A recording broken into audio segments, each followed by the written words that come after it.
Bon, on va attaquer les réglages de la Samba. Donc réglage carbu, réglage moteur, on va la régler comme il faut. Première des choses à faire, on va installer la sonde lambda, c'est parti.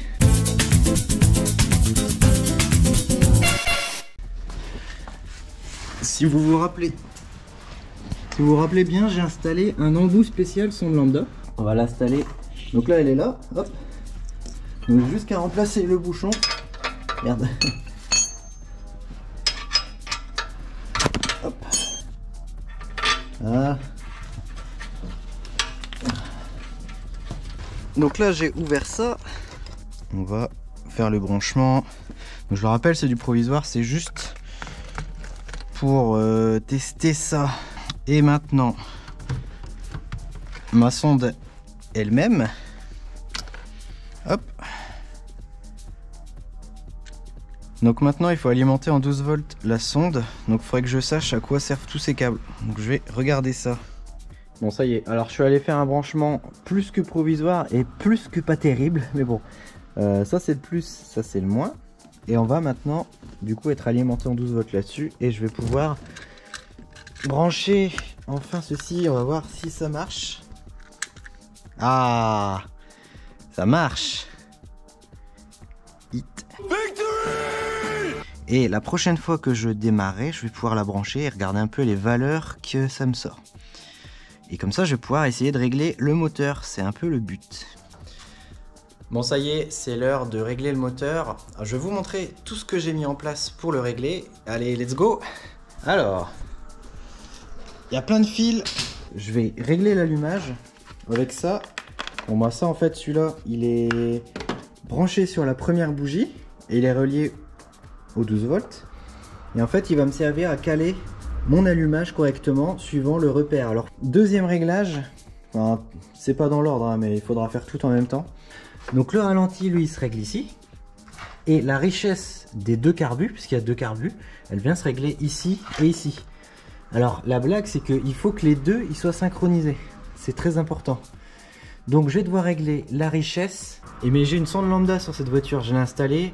Et comme ça je suis certain que mon mélange air essence il sera optimal. C'est ça, c'est super important. Parce que si vous roulez trop pauvre ou trop riche, ben en fait le moteur il va mal tourner ou il va surchauffer, ça va pas le faire.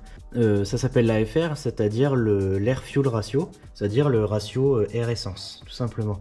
Et le ratio air essence il se règle avec la richesse. Ça c'est le ralenti. Donc c'est un ralenti digital qui vient se mettre sur la première bobine, ici, sur la première bougie, pardon, ici. Et en fait, pourquoi j'ai ça? Parce que sur mon tableau de bord, j'ai un ralenti, mais c'est pas très précis. Celui-là, il sera super précis. Je pourrais vraiment le régler aux petits oignons, ça sera beaucoup plus simple. Et comme ça, je l'aurai sous les yeux, j'aurai pas besoin d'aller dans l'habitacle. Et dernier truc, ce qui est très important aussi, c'est que les deux carbus soient synchronisés. C'est-à-dire qu'ils avalent le même volume d'air en même temps. En fait, ils travaillent en parallèle. J'ai ce petit outil qui est... Comment ça s'appelle déjà? Je sais même plus. En fait, lui, il va calculer le débit d'air aspiré par les carburateurs. Alors, j'ai fabriqué un petit manchon spécial pour l'adapter dessus. Hop, sur le premier.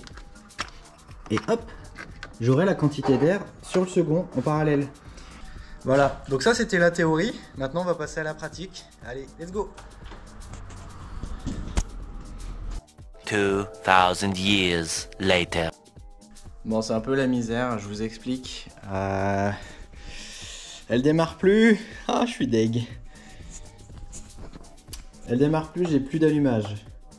Je sais pas pourquoi. Pourtant, les bougies sont neuves, les fils de bobine sont neufs, la tête d'allumeur est neuve, la bobine est neuve, le truc électronique il est neuf. Et ça démarre pas, j'ai pas d'allumage du tout. Donc dernière option qui me reste, c'est ça derrière, on voit pas trop hein. Mais c'est l'allumeur lui-même. Je me demande s'il n'y a pas un problème. Donc je vais démonter ça et je vais vous montrer. Bien plus tard. Bon, c'est la grosse galère, je commence même à perdre ma motivation, c'est dire. Pourtant je suis tout le temps au taquet, mais là... J'ai changé l'allumeur. Et en fait... J'ai essayé avec l'allumeur de la donneuse pour voir si ça changeait quelque chose, ça change rien. J'ai inversé la tête de déco, j'ai tout changé, j'ai toujours pas d'allumage. J'en ai marre. J'ai peut-être trouvé ce que c'était. Ici là, j'ai tiré dessus et c'est parti. Alors à noter, c'est un raccord que j'ai réalisé moi-même. Donc bon, je sais pas si c'est vraiment ça le problème, mais si c'est ça, allez. Good job. Bon, je suis content. Je suis content parce que j'ai résolu à peu près le problème de démarrage. Elle démarre, je vous explique. En fait, mon gros problème c'était que j'avais pas d'allumage ou pas assez d'allumage. Pourtant tout était nickel. Et en fait je me suis rendu compte que l'allumage était vraiment pas bien calé. Et la richesse non plus, c'était n'importe quoi. Et du coup ça faisait que ça ne démarrait pas. Donc ce que j'ai fait, j'ai recalé l'allumage tout simplement. Alors sachant que j'ai un peu galéré forcément, puisque le repère d'allumage était pas au bon endroit. Alors là, en fait on voit que ici c'est le volant moteur. Et on voit que je ne l'ai pas nettoyé quand je l'ai remonté. Là, ça c'est la tranche du volant moteur. Je ne l'ai pas nettoyé, j'aurais dû. Elle est rouillée. Et du coup je voyais pas le repère. Ici là, il y a une ligne qui est sur le volant moteur. Et en fait elle s'efface avec la poussière, avec la rouille. Et moi j'ai passé beaucoup de temps à essayer de caler l'allumage. Je croyais que c'était le repère à côté bêtement. Parce que voilà, j'y connais rien, je suis nul. À côté il y a une petite plaquette. Et je croyais que c'était ça, donc c'était pas ça. Voilà, donc là maintenant je sais que pour caler l'allumage ici sur mon moteur il faut être à peu près comme ça. Et donc là elle démarre, je suis content.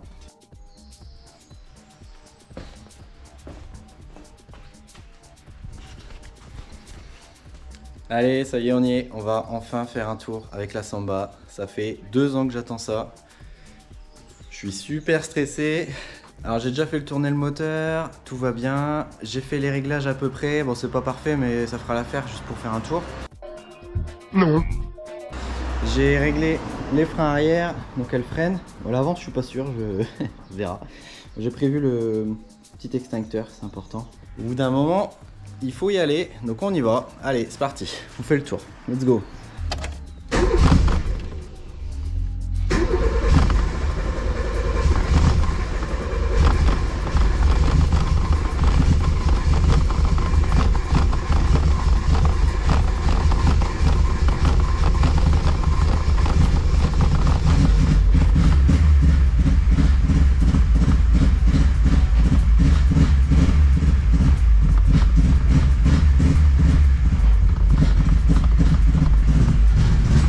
Elle tourne pas très bien. Mais ça va mieux déjà. Ah bah non, ça va pas mieux. Bon, et ben ça va pas. Super. En fait, elle cale directement. J'arrive pas à tenir la lentille. Pourtant, elle chauffe. Donc c'est encore mal réglé. Il faut que je continue à la régler. Je pense qu'elle est trop riche. Bon, je vous montre ce que je viens de recevoir. Je suis trop content. Vous avez un petit indice quand même. Allez, on déballe ça.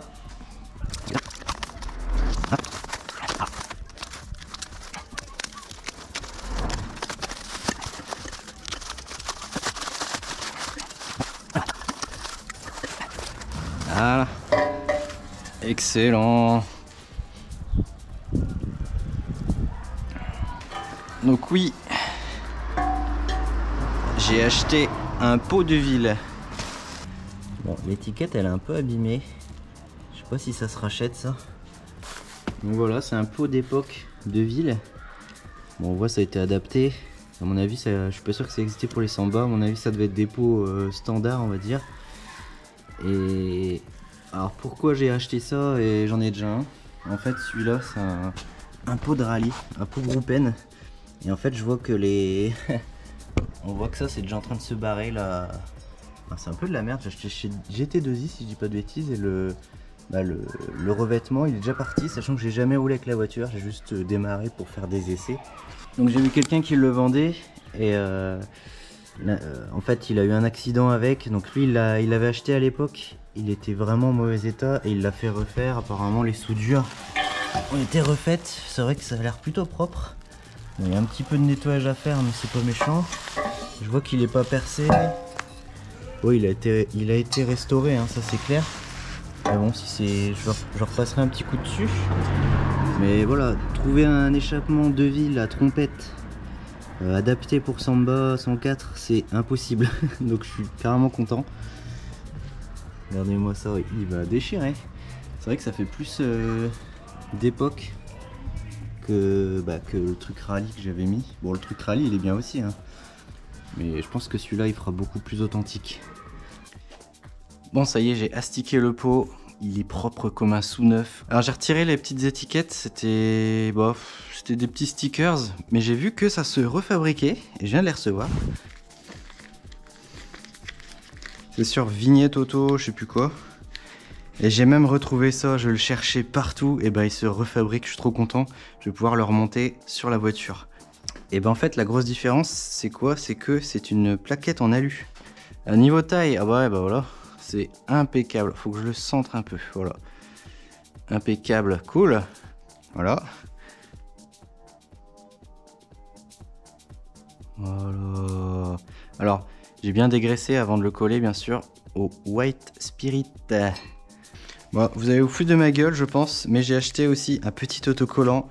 C'est mes racines de Tuning Man, j'ai acheté ça. Rouler viril, rouler de ville. Ouais, ça me fait mourir de rire. Après, c'est 2 ou 3 euros, je sais plus, au beurre, je le virerai quand j'en aurai marre. Et ce qui est rigolo, c'est qu'on voit le logo. Bah, le logo de ville, en fait, c'est l'enfer. J'avais jamais fait le rapprochement. Pour moi, même un pot de ville, à la base, je pensais que c'était de la ville, d'une ville. Quand j'étais petit, je savais pas ce que c'était.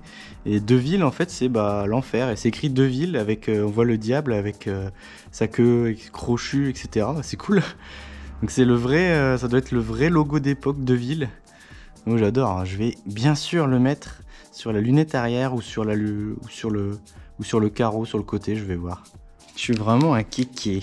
Allez, l'étape d'après, c'est de le remonter sur la voiture. Et on va écouter si ça ronronne.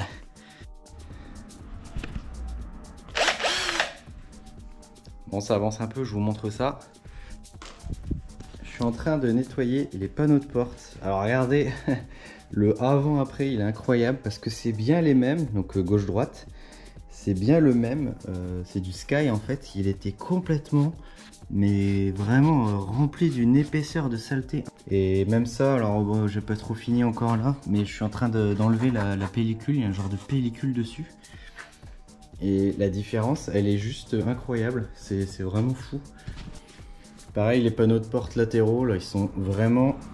Bon bah voilà, c'est pas neuf, hein, ils ont vécu. Mais bon, on va dire que c'est quand même beaucoup plus propre.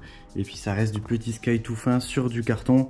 Donc bon, on va pas s'attendre non plus à avoir un résultat comme neuf. Donc ma technique, c'est d'utiliser la perceuse avec un embout de type brosse.